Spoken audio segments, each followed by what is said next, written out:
I am the Millennial Gunner, and this is the Canik Tp9 Elite SC break-in report. Um, Really quick, before we even say anything, magazine's empty, chamber's empty, striker is disengaged, the gun is safed. So, now we can just get that out of the way. Second thing I want to talk about before getting into the actual report is, need to apologize for a couple things on this video. One, sorry it took so long to get out there. Originally, I was going to break the gun in and then do a full range report of the pistol, and, well, the coronavirus happened. And all the ranges by me shut down, so I was able to get 250 rounds through the gun, but I wasn't filming anything, so this is going to be another tabletop review, which I'm hoping isn't too boring. I'll try and throw some pictures in here to make it, to break it up a little bit. This video isn't quite what I wanted it to be, but we're going to do our best in the circumstances we have.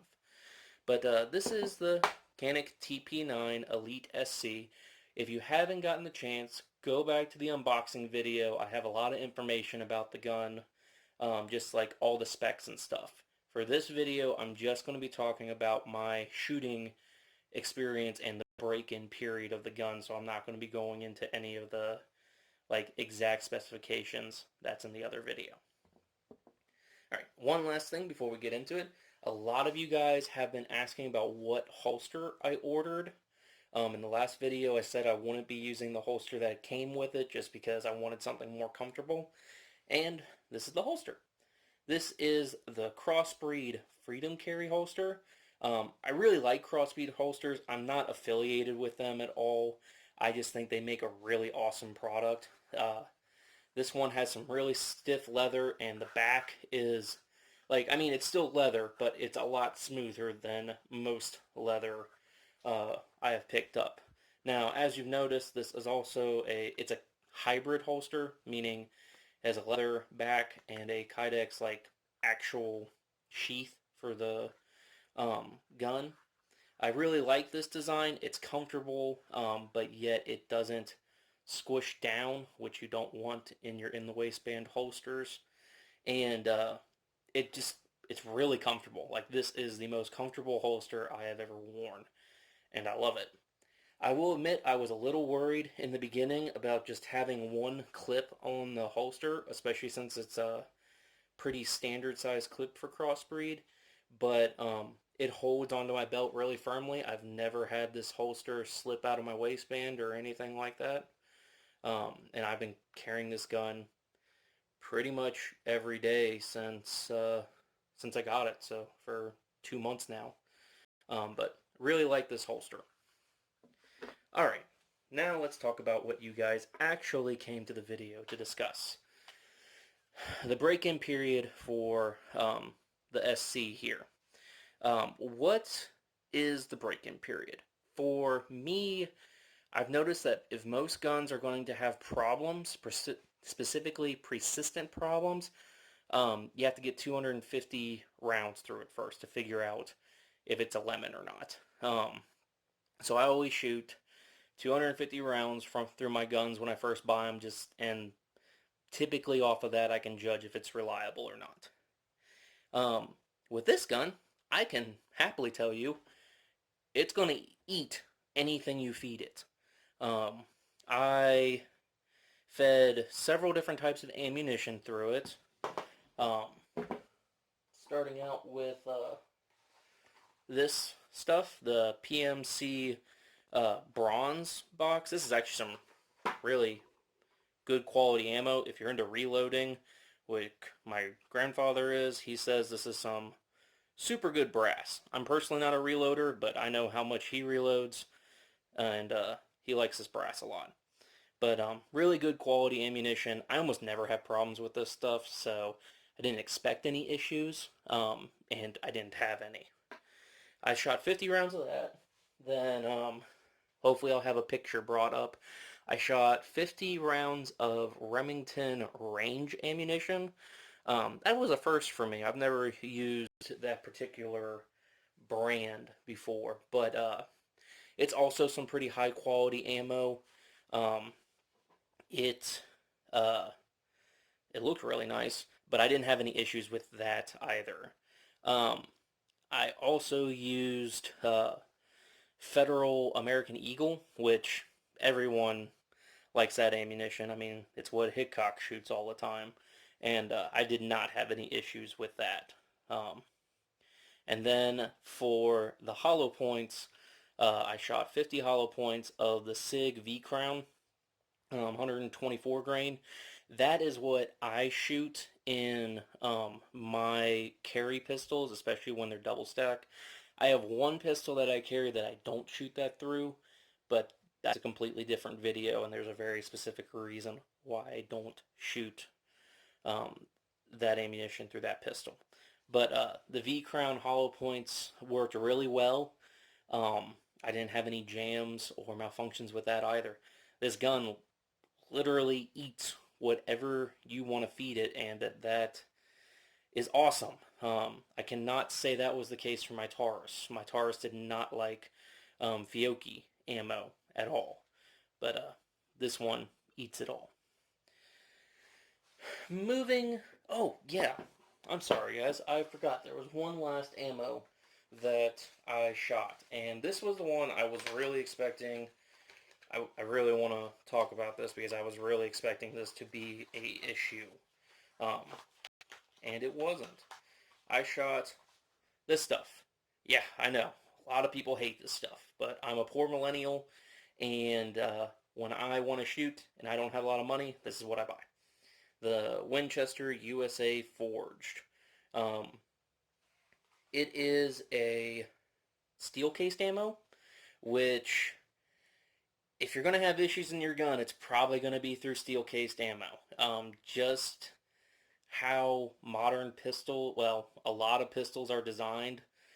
Steel-cased ammo, the casing expands a little bit more than brass, and if you're going to have issues, if you're going to have issues with your gun and using steel case ammo, it's probably going to come in the way of failures to feed or failures to extract. But if I ever have problems with my guns, it is with this ammo. And, like I said before, Canik here eats it all. It doesn't care. It shot 50 rounds of that like it was the primo stuff. I really appreciated that too. Okay, so now that I have all the ammo covered, and malfunctions, if you haven't gotten it, didn't have any, um, we'll talk about accuracy. Now, accuracy is something that is honestly really hard to talk about. Um, it's a really hard thing to measure. Just because so much about shooting is based off of the shooter and not the actual weapon. Most modern day weapons are way more accurate than what you are ever going to be. So, uh, really comes down to how you shoot. So how do I judge accuracy?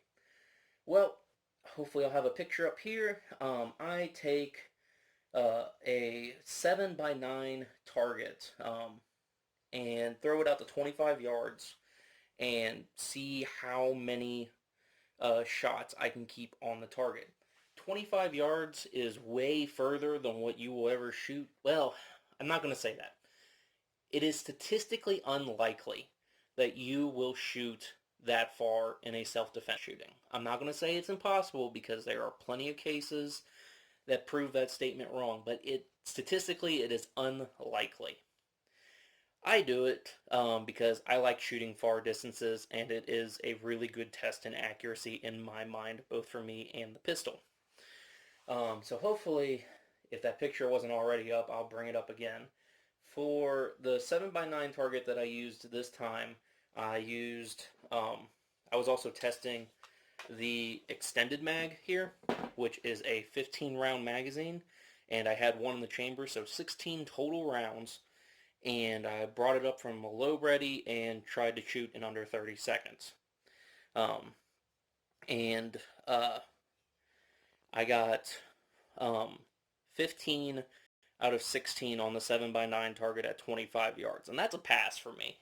Like missing one shot, and if I have the picture up there, it's not even by a whole lot. That's a pass for me. So the gun is plenty accurate. I can shoot it just fine. I guess that's what I'm really trying to get with the accuracy test is, can I shoot this pistol accurately? And in this case, I can.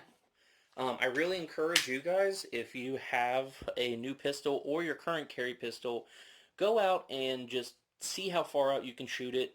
Yes, statistically, if you've ever find yourself in a self-defense scenario, it's going to be at 7 yards or less, but it's still good to practice at further distances. If you can hit a silhouette at 25 yards, you can most definitely hit it at 7 yards. Moving on, this is where I know you guys have probably been staring at this gun a lot. And again, sorry, when I was originally designing this video, I wanted to throw in shooting shots and stuff like that and make it more interesting, but we get what we get, right? Moving on, I wanted to talk about the recoil of this pistol, because that actually was one of my complaints of my last carry pistol. The Taurus, though it shot amazingly and it didn't kick hard, I'm not saying that, it had a lot of muzzle flip, because the bore axis, which is this, let me get a good grip on the pistol here, the bore axis is how top heavy, like how much weight is on the top of the gun. You get muzzle flip when you have a high bore axis, when there's a lot of weight up here and not in the rest of the pistol. And that causes the pistol to really do this motion.